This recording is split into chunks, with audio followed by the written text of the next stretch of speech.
आपने बताया कि साधु संत भी परेशान होता है, पर वो नेविगेट करना जानता है। आप लोगों के जीवन में क्या परेशानी है? डिवोर्सेस इतने तेज बढ़ रहे हैं और उसका एक्सेप्टेंस आ गया है। आप क्या कहते हैं, डिवोर्स का एक्सेप्टेंस आना चाहिए या आदमी को एडजस्ट करते रहना चाहिए? फ्रेंडशिप पे रिलेशनशिप्स होने लगे, क्या लगता है कि लिव इन रिलेशनशिप बढ़ेगा और आप भी ऐसा फील कर रहे हैं?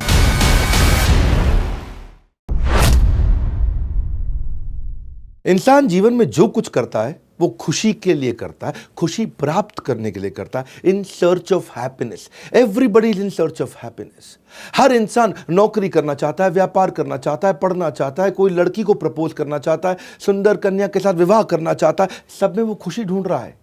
इनफैक्ट अगर किसी के साथ झगड़ा भी करता है, किसी को मारपीट भी देता है, उसको लगता है इससे उसे खुशी मिलेगी। जो लोग डिप्रेस्ड होते हैं वो सुसाइड भी इसलिए कर लेते हैं कि उनको लगता है सुसाइड करने के बाद खुशी मिल जाएगी। इसी इन सर्च ऑफ हैप्पीनेस के लिए आज हमने बुलाया हिज ग्रेस गौर गोपाल प्रभु को। नमस्कार, विवेक बिंद्रा बोल रहा हूं, फाउंडर एंड सीईओ बड़ाबिजनेस.com। बड़ी गहरी चर्चा होने वाली है, tribute to India's global brand ambassador. Bharat के ये ब्रांड एम्बेसडर हैं हिज ग्रेस गौर गोपाल प्रभु। ऐसे लोग जो भारत को बड़ा भारत बनाते हैं, उन्हीं की कहानियां हम आप तक पहुंचाते हैं। तो स्पिरिचुअल गुरु, इलेक्ट्रिकल इंजीनियर हुआ करते थे ये, आज ये मॉन्क यानी साधु बन चुके हैं, लाइफस्टाइल कोच, मोटिवेशनल स्पीकर, एक ऑथर है। हमने क्यों बुलाया गौर गोपाल प्रभु को? ढूंढता खुशी है पर कभी खुश नहीं रहता है। ये इंसान का हमेशा ऐसा ही स्वभाव बना रहता है। तो बहुत सारे ऐसे सवाल है जिसका कहीं उत्तर मिलता नहीं। कहां मिलता है? गुरु के पास। और इसीलिए कभी कभी गुरु का दर्जा भगवान से भी ऊपर माना जाता है। आज एक ऐसे ही हमने गुरु को बुलाया, गौर गोपाल प्रभु को, जिनकी बातों से बदल जाता है सोचने का तरीका। ये बदल देते हैं आपकी जिंदगी को जीने का सलीका। 17 मिलियन इनके फॉलोअर्स हैं, 4.8 मिलियन यूट्यूब पे सब्सक्राइबर्स हैं और लाखों करोड़ों लोग दुनिया भर में देखते हैं। लोग उन्हें बार बार सुनते हैं क्योंकि इनकी बात उनको समझ में आती है। लाइफ, रिलेशनशिप, पीस, हैप्पीनेस, आज इन्हीं सब पे चर्चा करेंगे। चलिए पूछते हैं वो सारे सवाल जिनके उत्तर आपको कहीं नहीं मिलते। किन से? गौर गोपाल प्रभु से। गौर गोपाल जी, आपको गौर गोपाल दास कहें, गौर गोपाल प्रभु कहें, वैसे तो गौर गोपाल प्रभु बोलना चाहेंगे अगर आप हमें अलाउ करें। आप जो भी बोले हमें पसंद आएगा। नहीं तो लोग तो हमको ऐसे ऐसे नामों से बुलाते हैं। हम कहीं गए थे, उन्होंने हमको कहा हमारे बीच में आज गोल गोपाल आए हैं। तो आप तो कम से कम गौर गोपाल कह रहे हैं, तो फिर जो भी आप पसंद करिएगा, नो प्रॉब्लम। मतलब ये आपकी खास बात है, you use lot of humour, जिससे लोग बहुत एंगेज होते हैं, बहुत पसंद करते हैं। आज ना मैं क्यों आते हैं लोग संत के पास, साधु के पास, एक मंक के पास, मॉनेस्ट्री, आश्रम, क्यों जाते हैं लोग मिलने?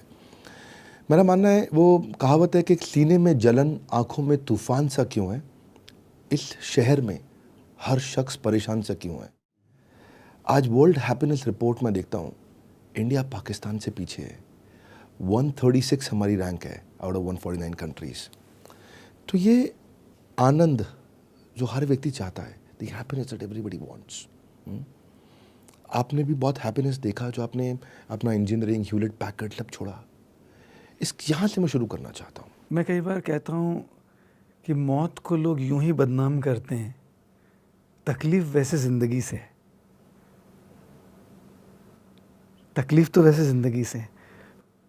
पहले ऐसा हुआ करता था ना कि कभी लाइफ में थोड़ी टेंशन हुआ करती थी, आज टेंशन में थोड़ी लाइफ बची है। सो इन द मॉडर्न ईरा आजकल हम लोग देख रहे हैं कि इतने, जैसे आपने कहा, इतनी परेशानियां हैं, इतनी इश्यूज़ है, इतनी प्रॉब्लम्स हैं, लेकिन जब हवाई जहाज़ टेक ऑफ करता है तो टेक ऑफ हमारे कंट्रोल में नहीं होती, लैंडिंग हमारे कंट्रोल में नहीं होती और टर्बुलेंस भी हमारे कंट्रोल में नहीं होती। अगर हमारी लाइफ की शुरुआत बर्थ है, वो टेक ऑफ है, और लाइफ की एंडिंग डेथ है, वो लैंडिंग है, तो जब हवाई जहाज टेक ऑफ किया है तो टर्बुलेंस तो होगी ना, मतलब परेशानियां तो होगी ना। जिंदगी है ना जनाब, जिंदगी है ना जनाब, तकलीफ तो होगी ही, वरना मरने के बाद तो जलने का भी एहसास नहीं होता। मतलब तकलीफ तो होने ही वाली है। और कई बार लोगों को लगता है कि साधु संत ये जो कपड़े पहने उनको तकलीफ नहीं। सबसे बड़ा झूठ है वो, सबसे बड़ा झूठ। और अगर कोई बड़े आसन पर बैठकर कहे कि मुझे कुछ नहीं हो रहा, वो सरासर झूठ बोल रहा है।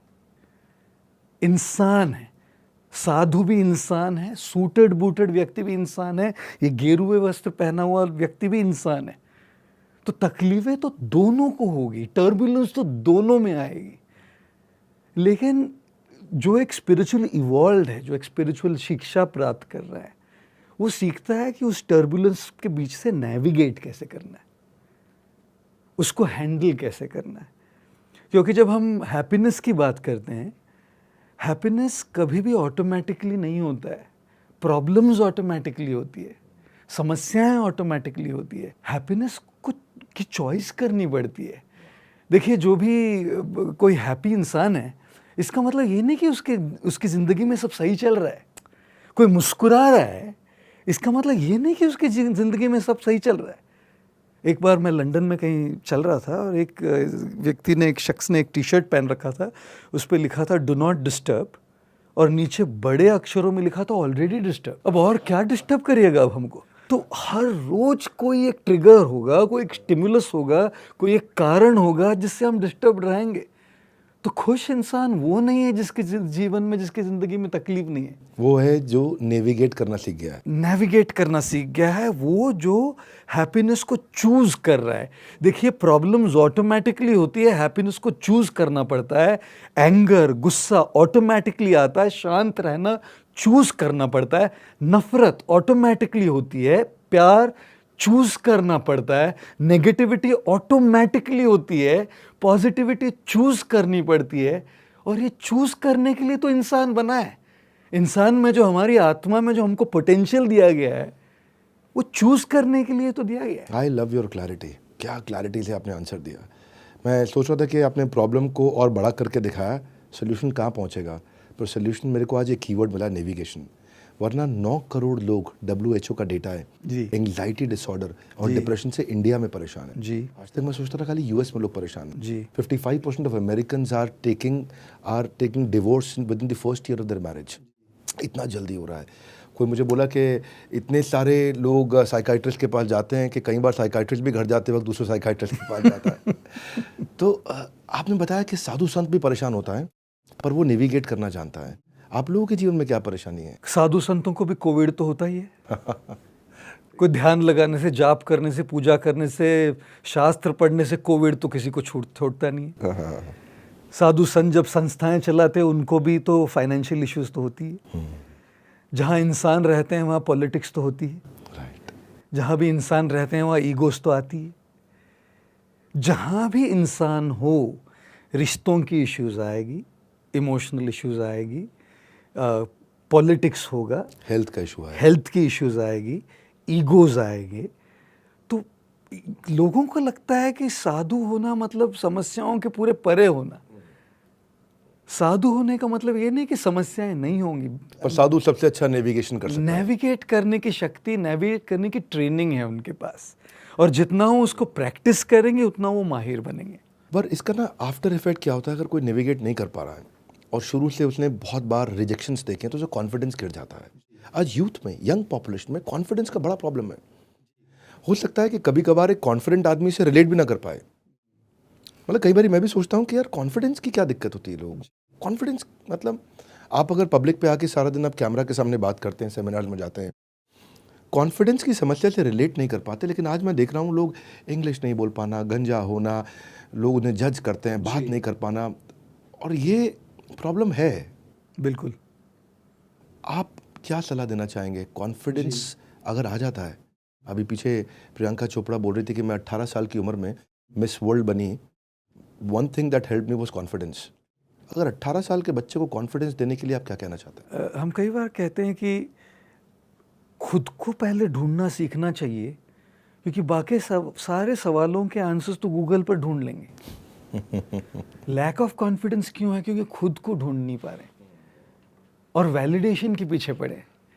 जो इंसान खुद को ढूंढ लेता है, उसको भले ही सामने वाला वैलिडेट करे नहीं करे, उसको फर्क नहीं पड़ता। ये खुद को ढूंढ लिया है, खुद में क्या स्पेशलिटी है, खुद में क्या विशेषता है, ये ढूंढ लिया है। वो जो ढूंढ लेता है, उससे जो कनेक्ट हो जाता है, उसमें तो कॉन्फिडेंस आती है।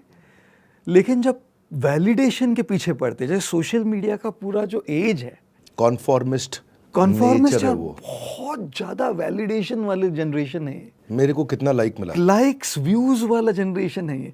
तो मेरी कॉन्फिडेंस आती है लाइक्स से, मेरी कॉन्फिडेंस आती है व्यूज से। जिस दिन व्यूज कम, उस दिन कॉन्फिडेंस ढीला ढाला। जिस दिन व्यूज ज्यादा, उस दिन कॉन्फिडेंस बहुत बड़ा। इसलिए मैं कई बार कहता हूँ, don't work for an applause, work for a cause. Don't work to impress, work to express. जब आप सेल्फ एक्सप्रेशन करते हैं तो दूसरे भले आपको स्वीकार करे नहीं करे।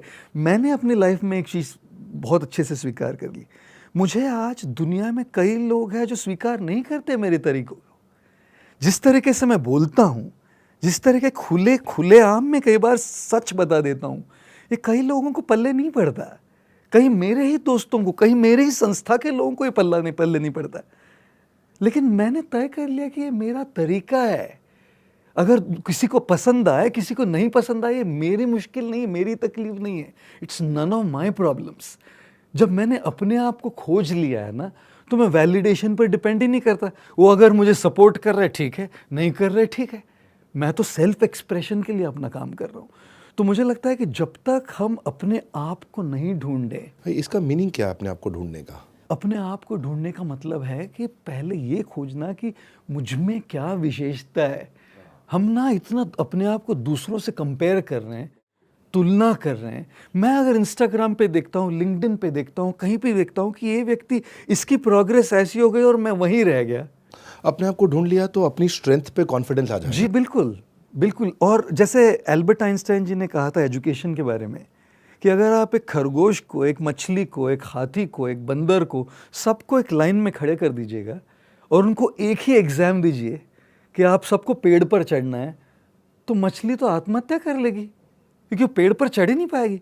बंदर तो रैंक 1 आ जाएगा। खरगोश कोशिश करेगा लेकिन वो कहाँ, वो तो ज़मीन पर भाग पाता है। तो मछली, खरगोश, हाथी, बंदर की तुलना कहाँ है जी?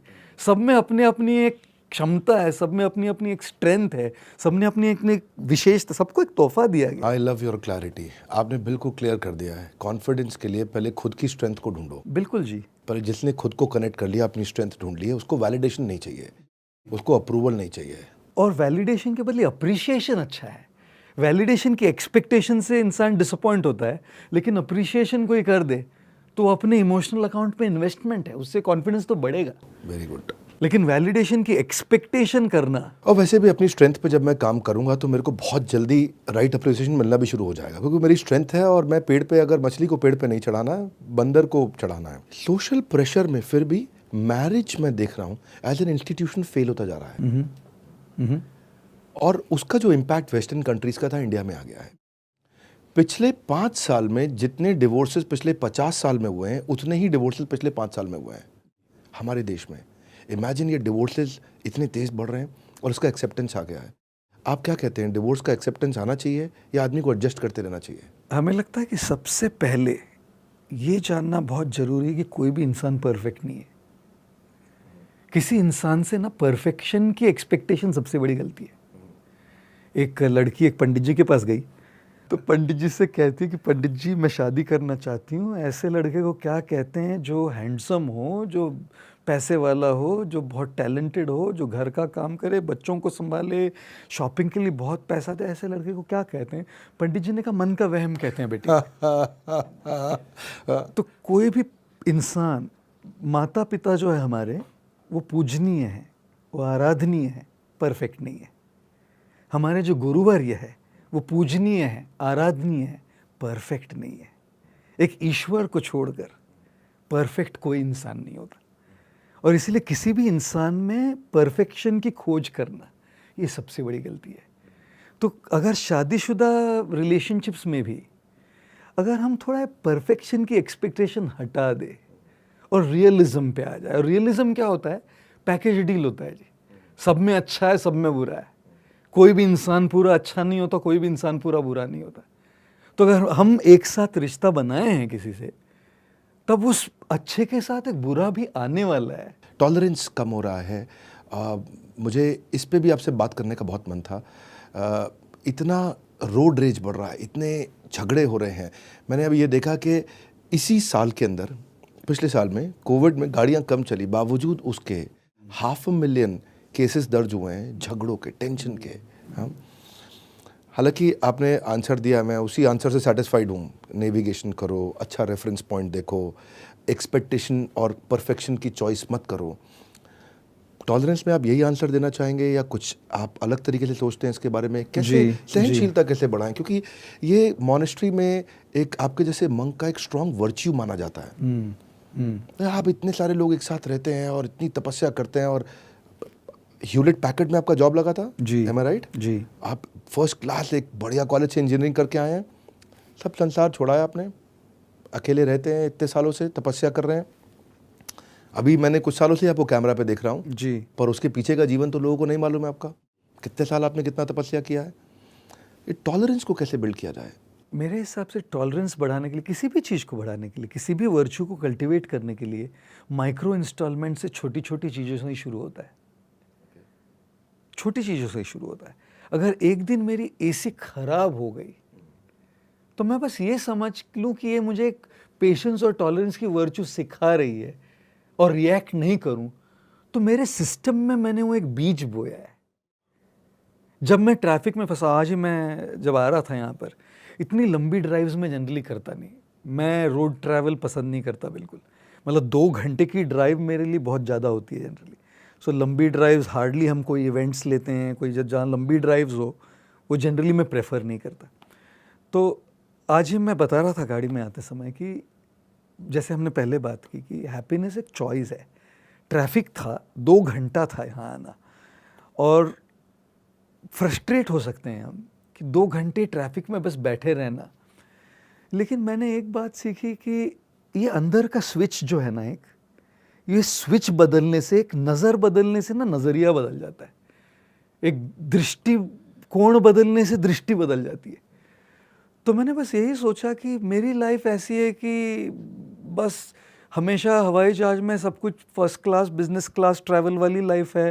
सारे यहाँ पे मीट एंड ग्रीट वाले लोग खड़े रहते हैं हर जगह। एक होटल नहीं होगा इस देश में और विदेश में जहाँ मैं रहा नहीं हूँ, हर जगह गया हूँ, हर जगह रहा हूँ। तो जब ऐसे अवसर आते हैं तो मैं सोचता हूँ कि जैसे आपने बताया, पहले मेरी लाइफ ऐसी नहीं थी, लेकिन पिछले कुछ सालों में लाइफ बहुत बदल गई है। तो उसमें जब ऐसे कुछ अवसर आते हैं तो मैं सोचता हूँ कि ये मुझे पेशेंस सिखा रहा है, ये मुझे टॉलरेंस सिखा रहा है। तो जब, चलो कोई कॉन्शियसली ये नहीं भी करे, जब भी कोई ऐसे अनकॉन्शियसली कोई सिचुएशन आ जाए तो ये स्विच बदल के क्या हम ये सोच सकते हैं कि ये अवसर है मेरे लिए टॉलरेंस कल्टिवेट करने का, क्या ये अवसर है मेरे लिए पेशेंस कल्टिवेट करने का। तो इससे छोटी छोटी चीज़ों से भी धीरे धीरे हम उस क्वालिटी की ओर बढ़ सकते हैं। आजकल इतने मंक्स वापस मैंने देखा है बढ़ने शुरू हुए, वापस मॉनेस्ट्रीज भर रही हैं, वापस लोग चूज़ कर रहे हैं आपके जैसा जीवन। बहुत ही कम लोगों को पता है कि मैं फर्स्ट टाइम शेयर कर रहा हूँ कैमरा पे कि हमारे गुरु सेम हैं, और मैंने भी वहीं से शिक्षा लिया। और पर मैं ये देख रहा हूँ कि इतने सारे IITs और IIMs के पास्ड आउट लोग अब वापस मॉनेस्ट्री की तरफ मूव कर रहे हैं। आपका वीडियो भी लोग हो सकता है देखते हुए सोच भी रहे हो कि क्या मैं भी ऐसा बन सकता हूँ, गौर गोपाल जी जैसा, मैं गौर गोपाल प्रभु जैसा जीवन मुझे कैसा, क्या ट्राई करना चाहिए। हो सकता है कई लोग आज सोच रहे हो, पर IIT IIM करने के बाद आ रहे हैं, पढ़े लिखे लोग हैं। अच्छा, मतलब ऑन अ लाइटर नोट, ये बेचारा वो IIM करने के बाद जॉब भी नहीं किया, किसी को और को सीट मिल सकती थी, उसने वो सीट भी ले लिया। तो ये जो वापस मूवमेंट हुआ है वैदिक लाइफस्टाइल की तरफ, वापस जो मूवमेंट हुआ है, ये आपको क्या लगता है अब आने वाले समय में बढ़ेगा, ये ऐसा रहने वाला है, या कलयुग बढ़ रहा है तो ये फिर घटेगा? How do you see the trends happening? इतना ट्रैवल करते हैं, इतना फ्लाइट्स लेते हैं, आप ट्रेंड्स को देख रहे हैं, लोगों को पढ़ रहे हैं, बिहेवियर्स को पढ़ रहे हैं, क्या देखते हैं कि करंट जनरेशन और आगे की जनरेशन और बढ़ेगा कि घटेगा ये? मुझे ऐसा लगता है कि लोग आज मंक के लाइफ से ज़्यादा मंक के माइंडसेट को जानने की कोशिश कर रहे हैं। अरे अरे बिल्कुल ठीक। क्योंकि मंक की लाइफ तो सबके लिए पॉसिबल है ही नहीं, लेकिन मंक का माइंडसेट वो सबके लिए पॉसिबल है। अरे आंसर हो गया। मंक के लिए कोई ये कपड़े पहनने की तो जरूरत है नहीं, मंक के लिए कोई छोड़ छाड़ कर आश्रम में जाकर रहने की जरूरत तो है नहीं। बहुत सुंदर। मंक तो यहाँ होता है जी, इससे नहीं मंक बनता। और अगर किसी को ऐसे मंक बनना हो तो सबसे पहले फ्रस्ट्रेशन में ना बने। दाल नहीं पकी, नौकरी नहीं मिली, छोकरी नहीं मिली, इसलिए नहीं बने।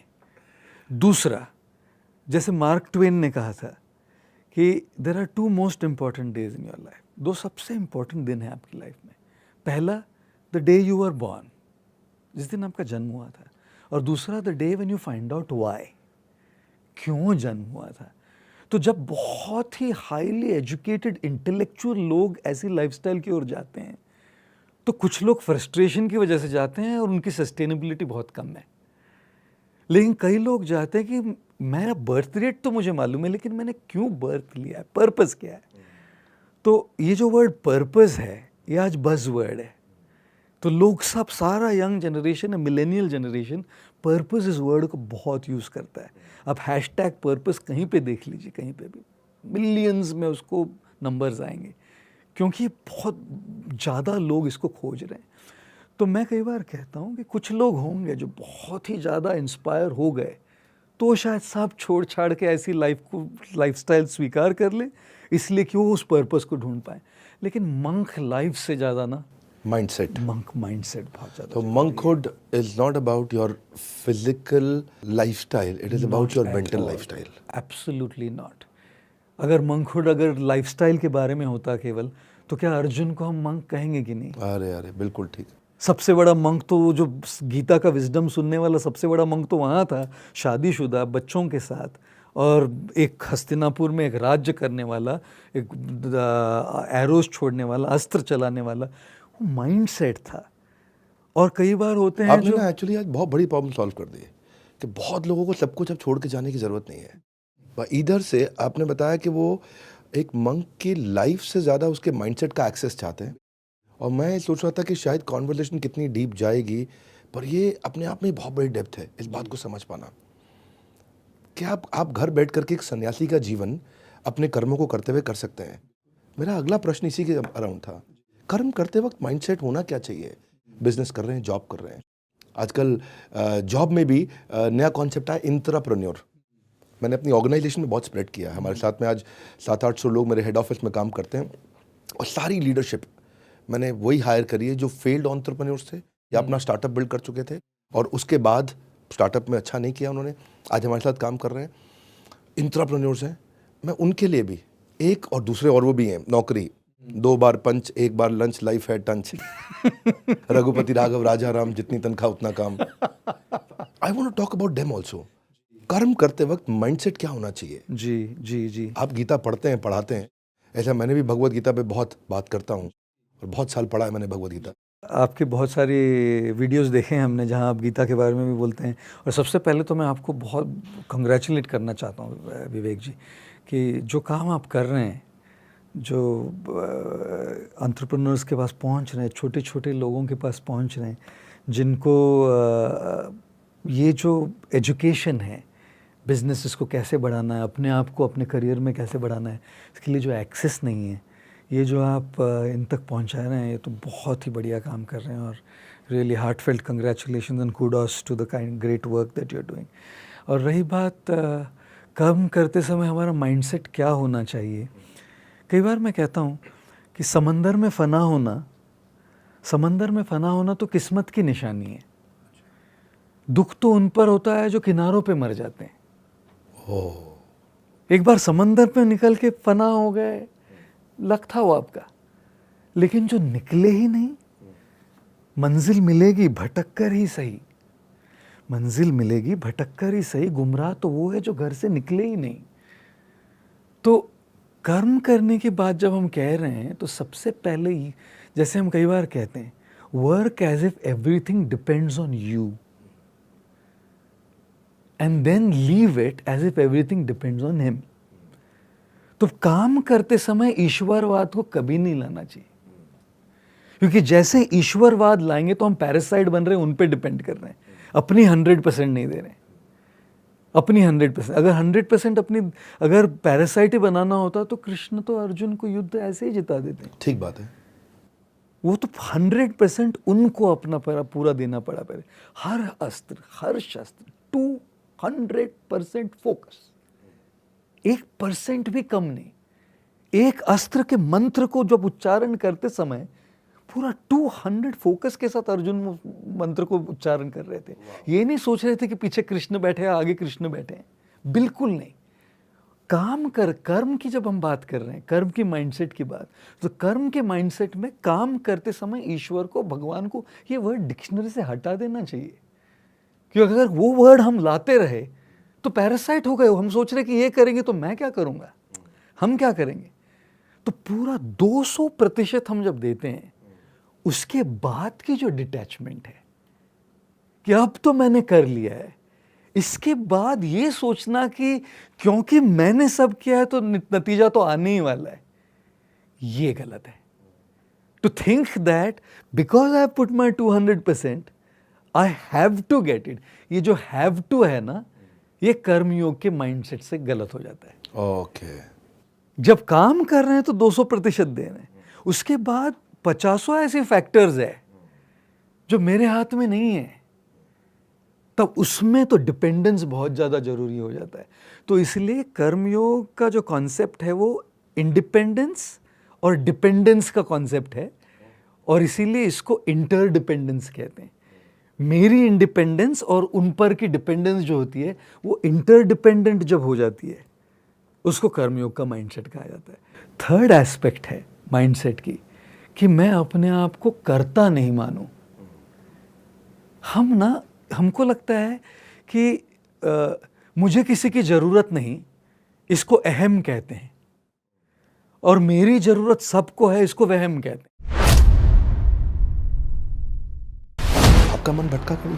आपको लगा कि यार बहुत हो गया, अब थोड़ा मैं भी शादी कर लूं, या आपको लगता है कि आप आगे चल के शादी करेंगे? आप कई तरह की किताबें पढ़ते हैं, लोगों को सुनते हैं, समझते हैं, ऐसे सब लोग भी करते हैं, लेकिन कंफ्यूज्ड हैं। आपको क्या लगता है कि स्पिरिचुअलिटी में अगर एक मैसेज देना चाहें तो लोग कैसे प्रैक्टिस करें उसको? आप अपने पर्सनल लाइफ के बारे में बताना चाहेंगे? अपने आप को कैसे बिल्ड किया है आपने?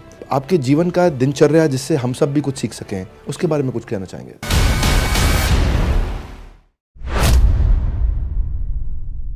गौर Gopal Prabhu, I want to shift to content creation. I am a content creator. आपका कॉन्टेंट लोग बहुत कंज्यूम करते हैं, पसंद करते हैं बहुत, और आपने ना आज बड़ी डिटेल में डेप्थ को निकाल के पकड़ाया है। पर ज़माना बदल रहा है। मैं MX प्लेयर के CEO के साथ बैठा था, बात कर रहा था, बोला 12 second format has become real format. पहले 2-3 सेकेंड में हुक क्रिएट कर दो, कुछ ऐसा एक्टिंग कर दो कैमरा पे, आदमी रुके। 12 और 15 सेकेंड, 15 साल से 25 साल के लोग इस समय दुनिया का सबसे ज़्यादा कंटेंट कंज्यूम कर रहे हैं 12 सेकंड का।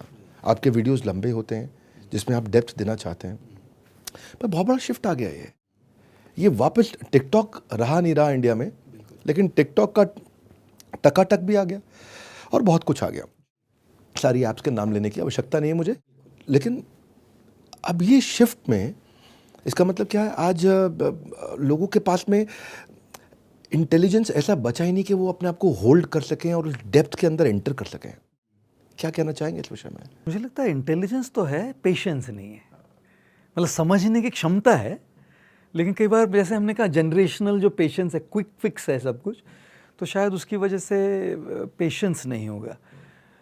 तो कंटेंट क्रिएशन में मुझे लगता है कि दो चीज़ें होती हैं। एक होती है टेक्निक, और वो टेक्निक तो अडेप्टेबल होती है, समय समय के साथ बदलनी पड़ती है, और दूसरी होती है आपकी इंडिविजुअलिटी।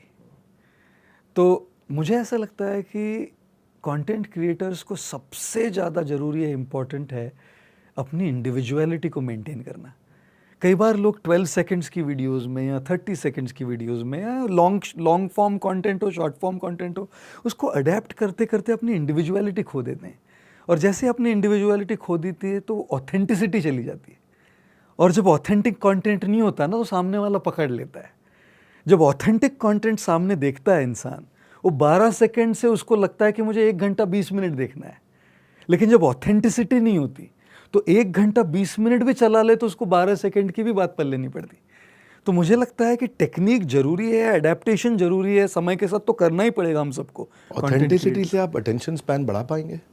ऑथेंटिसिटी एक एनर्जी है, और मैं एनर्जी में बहुत विश्वास रखता हूँ। कैमरा के थ्रू भी एनर्जी जाती है।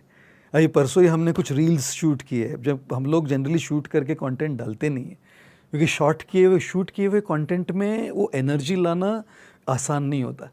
जो एक इमोशनल हुक होता है, इमोशनल पॉइंट रिश्ते की बोलनी होती है, वो मुश्किल होता है बहुत बोलना। जबकि एक ऑडियंस सामने बैठा हो तो एक बिल्कुल ऑथेंटिक कनेक्शन से बात हो रही है वो, तो मैं उसमें बहुत विश्वास रखता हूँ। तो लेकिन कभी कभी जब टॉक्स के जो एडिटेड जो वीडियोज़ है वो ख़त्म हो जाते हैं तो कभी हम शूट कर लेते हैं।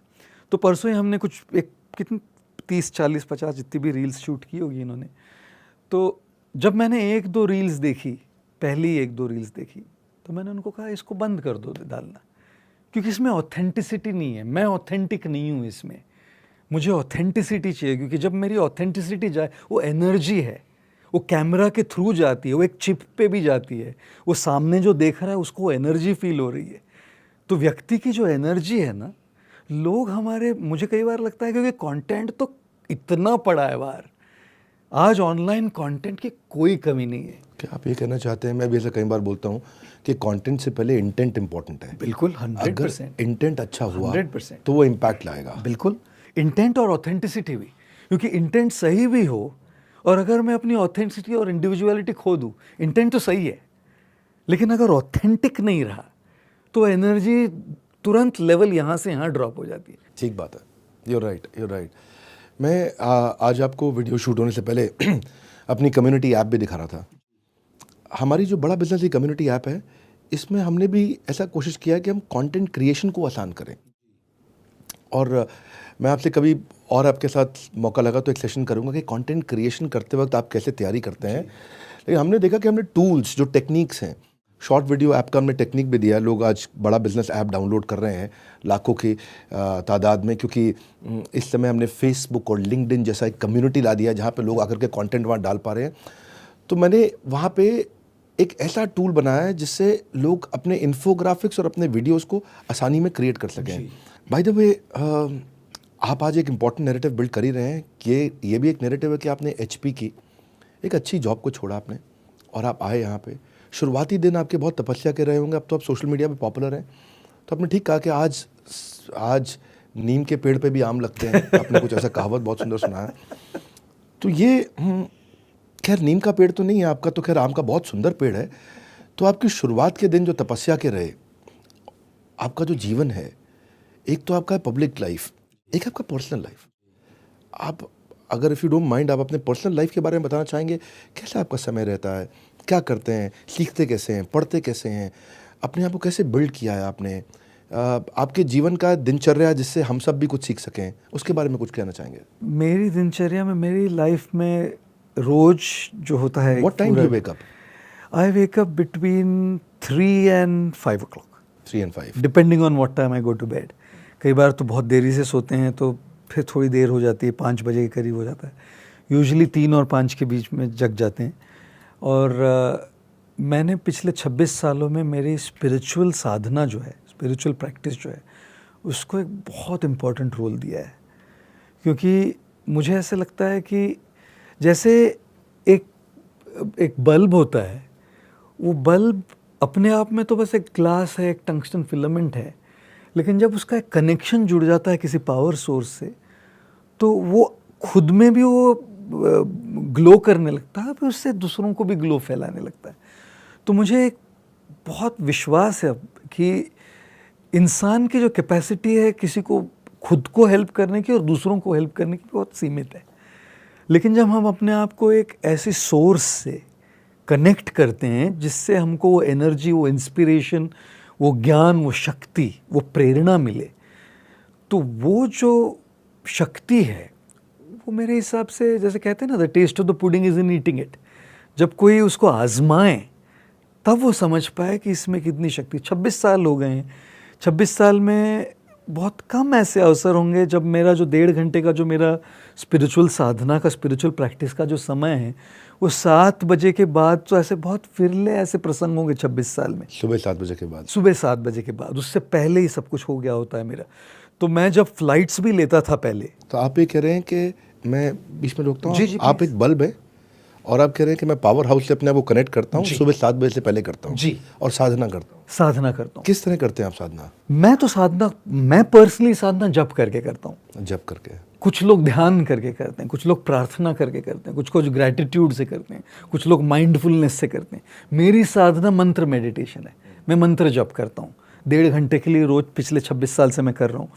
और ये भी ज़रूरी नहीं कि सवेरे ही हो, सवेरे मैं करता हूँ एक डेडिकेटेड टाइम में, लेकिन मेरा ये कहना ज़रूरी है कि एक ये जो कनेक्शन है जिससे आपको एक अंदर की शक्ति मिले, जो आप कर रहे हैं उसको एक डायरेक्शन मिले, वो एक मेरे दिन का बहुत अहम हिस्सा है जो आप सुबह 7 बजे से पहले करते हैं। कर लेता हूँ और 26 साल से कर रहे हैं। कोशिश तो कर रहा हूँ जी। दूसरी चीज़, दलाई लामा जी की एक मैंने बहुत अच्छी बात सुनी थी जो बहुत मुझे भा गई थी तभी। उन्होंने कहा था कि when you are speaking you are only repeating what you know. जब आप बोलते हैं तो जो आपको आता है वही आप दोहरा रहे हैं, but when you are listening you are always learning something new. तो मुझे दूसरों को सुनना बहुत पसंद है। Hearing others is my greatest joy. तो मैं जब आश्रम में रहता हूँ तो और ट्रैवल करता हूँ, तब भी अगर मैं उस समय पे बिज़ी नहीं हूँ तो हमारे जो आश्रम में जो बोलते हैं उसको मैं लॉग इन करके सुन लेता हूँ जहाँ भी। जैसे कल मैं सुनूंगा, अगर उस टाइम पे मैं फ्री हूँ तब मैं सुनूंगा। तो क्या ये कह सकते हैं कि you are a great speaker now? Is it also because that you have been a great listener? I don't know if I'm a great speaker, but I'm definitely trying to be a good listener. I'm definitely trying to be a good listener and I'm a perpetual student. There is no end to learning. और मैं केवल आश्रम के लोगों को नहीं सुनता, आश्रम के तो मैं सुनता ही हूँ जो मेरे स्पिरिचुअल सब्जेक्ट्स हैं। ऐसे अनेकों सब्जेक्ट्स हैं मेरे इंटरेस्ट के, जिनकी हजारों किताबें हैं जो मैं पढ़ता हूँ। हजारों ऐसे स्पीकर्स ऑफ इंटरेस्ट है मेरे जिनको मैं सुनता हूँ, कई विदेशी हैं कई देसी है। लेकिन ज्ञान जो है, ज्ञान की कोई सीमा नहीं होती। ज्ञान किसी से आए किससे आए इसकी कोई सीमा नहीं होती। कई बार लोगों को लगता है कि आपने ये कपड़े पहन लिए तो आपको दूसरी किताब नहीं पढ़नी चाहिए। ऐसा कैसे हो सकता है? ज्ञान की कोई लिमिट थोड़ी ना होती है। ज्ञान तो कहीं से भी आ सकता है। सो दूसरी चीज़ है, मुझे पढ़ना और सुनना बहुत अच्छा लगता है क्योंकि वो मुझे नरिश करता है। और ये जो मैं शेयर कर रहा हूँ वो कॉन्सिक्वेंस है। वो आप कितना देर पढ़ते हैं, सुनते हैं? डिपेंड करता है डे टू डे। कभी 2 घंटे, कभी 3 घंटे, कभी समय मिल गया तो 4 घंटे, लेकिन 3-4 घंटे रेयर होते हैं। तो मेरे ख्याल है सबको अपनी नरिशमेंट के लिए 1 से 2 घंटा या एटलीस्ट 1 घंटा रोज निकालना चाहिए। मैं तो कह रहा हूँ कम से कम 30 मिनट्स तो कर ही ले जी। 30 मिनट्स मुश्किल नहीं है। आपसे मतलब यहाँ पे आज उम्मीद करता हूँ कि लोगों को बहुत कुछ सीखने को मिलेगा। फिर भी और 2 मिनट स्पिरिचुअलिटी पे लगाना चाहता हूँ आपके साथ में मैं, क्योंकि आप एक स्पिरिचुअल मंक हैं। आपने इतना साल साधना किया, आपने सुबह आप 1.5 घंटा आप 26 साल से कर रहे हैं। बहुत नॉइज़ है आज स्पिरिचुअलिटी के अराउंड। आप कई तरह की किताबें पढ़ते हैं, लोगों को सुनते हैं, समझते हैं, ऐसे सब लोग भी करते हैं, लेकिन कंफ्यूज्ड हैं। इतना नॉइज़ है, स्पिरिचुअलिटी की तरफ बढ़ना चाहते हैं पर समझ नहीं आ रहा क्या करें। आपको क्या लगता है कि स्पिरिचुअलिटी में अगर एक मैसेज देना चाहें तो लोग कैसे प्रैक्टिस करें उसको? मैं कहना चाहूँगा कि प्रामाणिक रहे, सिंसियर रहे। जो सिंसियर है, सिंसियरिटी में ना अपना जो पाथ है आपके पास आ जाएगा। जो नॉइज़ है, जितनी भी नॉइज़ चल रही हो, जो व्यक्ति सिंसियर सीकर है उसके पास वो पाथ आ जाता है। तो मेरे हिसाब से वो जो सिंसियर सीकिंग है उसको नहीं रोके। मैं ये नहीं कहूँगा कि ये करे या वो करे, लेकिन सिंसियरली सीख करते रहे और वो नॉइज़ धीरे धीरे घटते घटते आपको वॉइस सुनाई देगी और आपका पाथ धीरे धीरे इवॉल्व होगा। जैसे माइकल एंजेलो को एक बार पूछा था किसी ने कि आप इतनी सुंदर मूर्तियाँ कैसे बनाते हैं मार्बल की? तो माइकल एंजेलो ने कहा कि मैं मूर्तियाँ बनाता ही नहीं। तो सामने वाला हैरान हो गया। तो माइकल एंजेलो ने कहा कि मार्बल में मूर्ति पहले से होती है, उस पर जो एक्सेस मार्बल है मैं थोड़ा थोड़ा निकालता हूँ। तो हमारा भी जो पाथ है वो अंदर है, हर एक का पाथ डिसाइड होकर आया है। उस पर जो धूल लगी है, जो नॉइज़ जो आप कह रहे हैं, सिंसियर सीकिंग करेंगे तो थोड़ी थोड़ी वो एक्सेस मार्बल चिप ऑफ हो जाएगा तो आपकी मूर्ति बाहर आएगी। तो सिंसियर सीकिंग करेंगे तो हम राइट पाथ पे, और अपने आप उसका डर्ट भी हटेगा, ख़त्म होगा। मैं आपके 26 साल से बहुत आकर्षित हो गया हूँ। वो 26 साल जो आपने लगाया वो, और 26 साल मतलब consistency, extraordinary, this is real extraordinary. इतना कंसिस्टेंसी आपने दिया है। अगर आप कोई 3 लर्निंग 2 लर्निंग कुछ शेयर करना चाहते हैं कि 26 साल का निचोड़ अगर देना हो आपको, what comes to your mind? क्या मैं आज 26 साल का कुछ निचोड़ देना चाहता हूँ जो आपने तपस्या किया, आज लिसनर्स को मतलब कुछ नेक्टर मिले उसमें से? 26 साल में से मेरी 3 शिक्षाएँ। पहली शिक्षा, पहला मैसेज होगा, आश्रम में रहें, इतने लोगों के साथ रहें। मैं हमेशा कहता हूँ ये सबकी लाइफ के लिए बहुत रेलेवेंट होगा। झुकने से अगर आपके रिश्ते सुधरते हैं तो झुक जाएं। लेकिन बार बार अगर आपको ही झुकना पड़े तो रुक जाए, रुक जाए। एक मैंने चीज़ सीखी है हमेशा कि आपको नम्र विनम्रता की प्रैक्टिस ज़रूर करनी चाहिए, लेकिन आपको किसी को ये भी अधिकार नहीं देना चाहिए कि आपको अब्यूज़ करे, कभी नहीं। और कई बार स्पिरिचुअलिटी के नाम में बहुत खपता है, सहन करो सहन करो सहन करो, इसमें लोगों का अब्यूज़ हो जाता है, इमोशनल अब्यूज़ हो जाता है कई बार।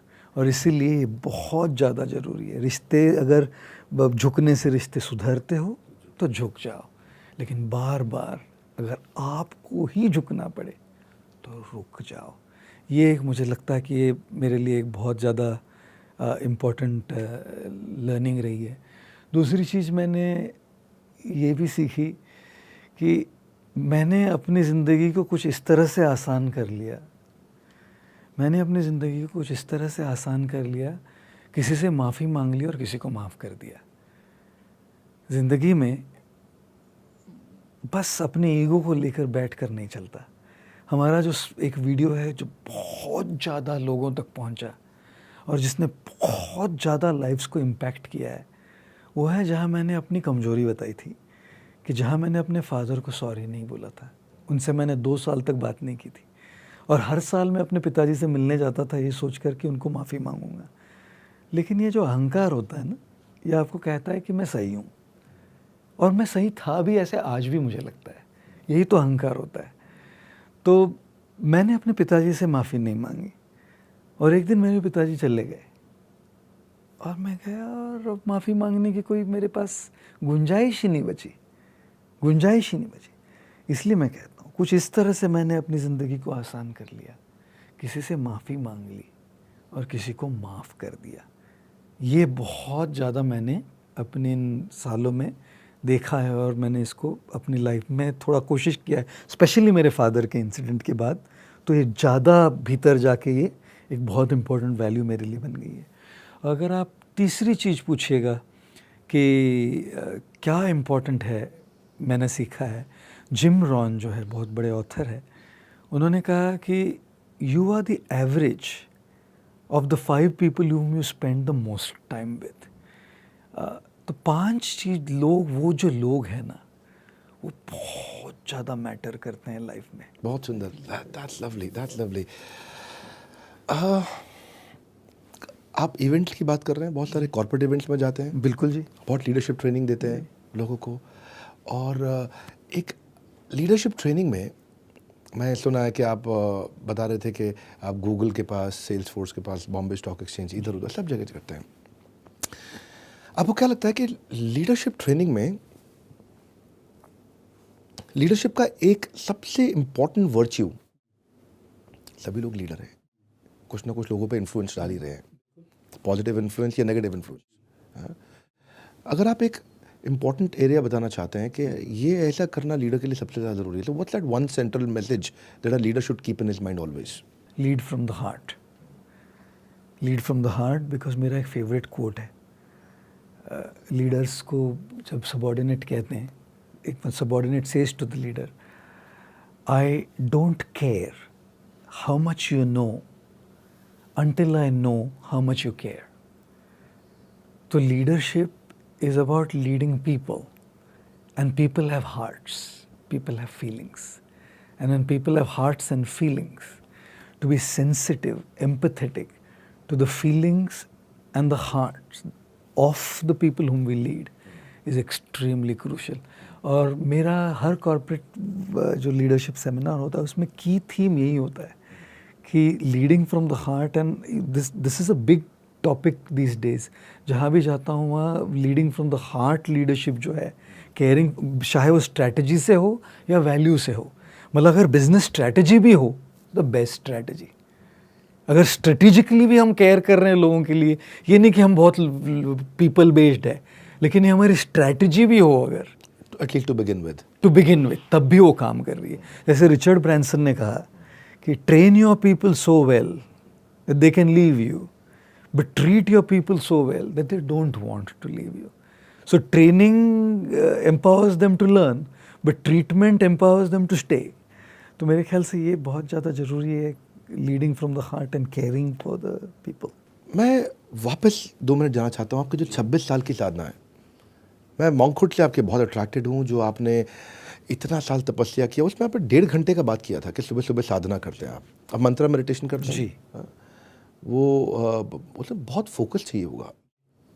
1.5 घंटा, इतना साल, 26 साल फोकस पे भी मैं आपसे चाहता हूँ कि अगर आप मुझे, यूथ बहुत डिस्ट्रैक्टेड है, शॉर्ट वीडियो फॉर्मेट्स आ गए हैं, सब कुछ जल्दी चाहिए, इंस्टेंट ग्रेटिफिकेशन है, अटेंशन स्पैन कम हो गया है। फोकस को लेके अगर आपकी कोई 3 लर्निंग, तो 26 साल का आज निचोड़ अगर सबको हम दे सकें यहाँ पे, तो इस वीडियो का ROI आ जाएगा सबके लिए। आपके सवाल तो एकदम ट्रिपल प्लस है।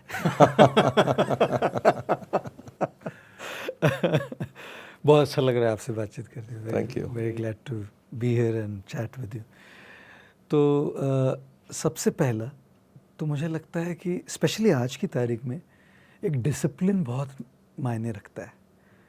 जैसे सोशल मीडिया, स्मार्टफोन के एज में एक सोने से पहले एक कट ऑफ टाइम हो जहाँ मैं सोने से पहले अपना फ़ोन बंद कर दूँ।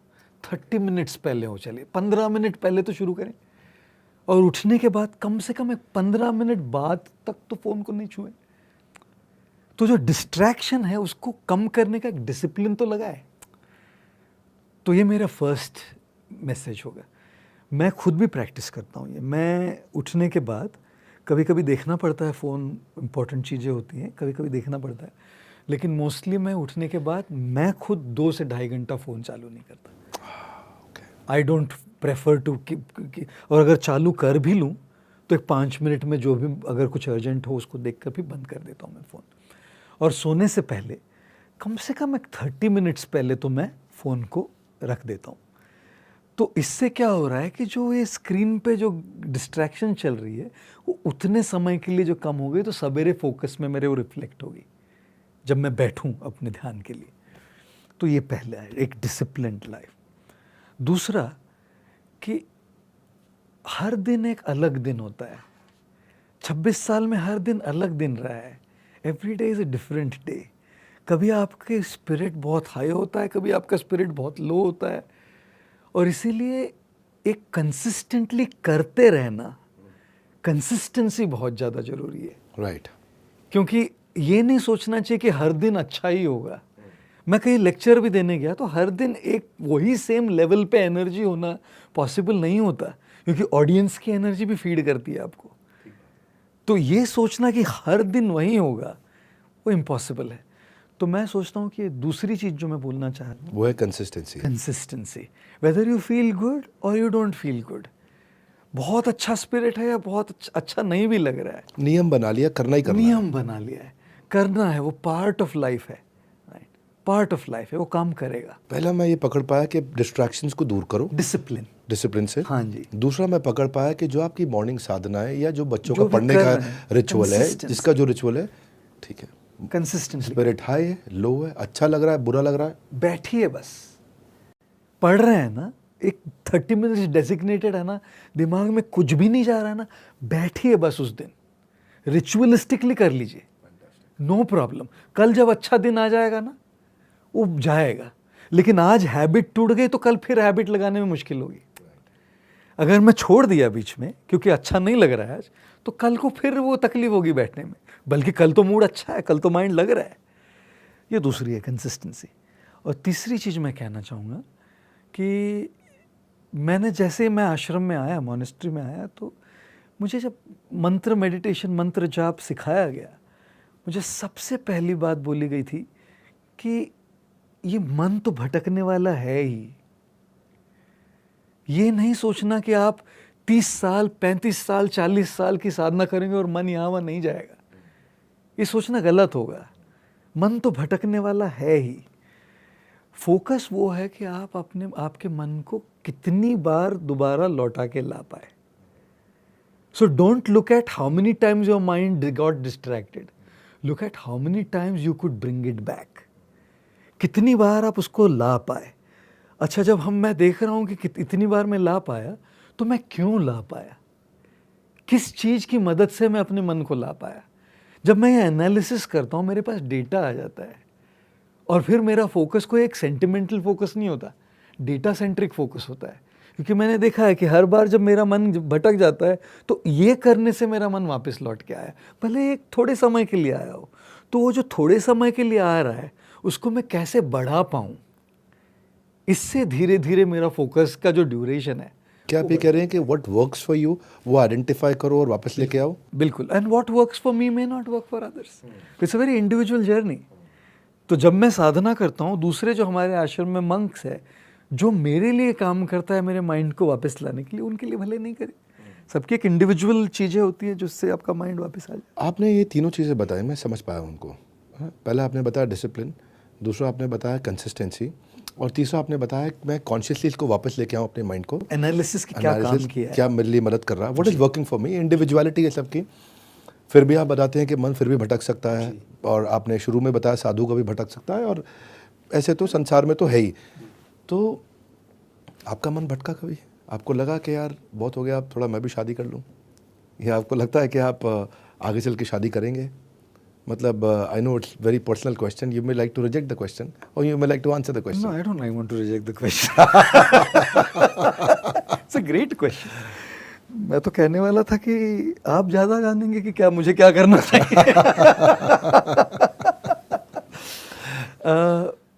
मेरी आसक्ति न तो ये वस्त्र पहनने से है, न ही शादी करने से। मेरी आसक्ति है और मेरे पर्पस है कि मैं सेवा कैसे कर पाऊँ, मैं योगदान कैसे कर पाऊँ। अगर मेरा ऐसे रहने से योगदान ज़िंदगी भर अच्छा चलता रहा तो मैं ऐसे ही रहूँगा। लेकिन अगर ये पहनने से और ऐसे रहने से मेरे योगदान में कोई व्यत्यय आ जाए, तब फिर मैं सोचूंगा कि मुझे क्या करना चाहिए। क्योंकि इंसान को किसी वस्त्र से, किसी आश्रम से या किसी स्थिति से आसक्त कभी नहीं होना चाहिए। इंसान को इम्पैक्ट से आसक्त होना चाहिए। बहुत अच्छा, दैट्स वेरी गुड, फैंटास्टिक। ये मुझे ऐसा लगता है कि आज हमने आपसे काफ़ी सारे निचोड़ लिए मैंने। मेरे को लगता है एक एरिया जहाँ पे स्टूडेंट और यंग जनरेशन, और कभी कभार मैं भी, क्योंकि मुझसे कई बार लोग पूछते हैं कि आपका मॉर्निंग रूटीन क्या है, मॉर्निंग रिचुअल क्या है आपका, तो मैं बोलता हूँ मेरा रिचुअल है मैं जब सोऊंगा उसके 6 घंटे बाद उठूंगा।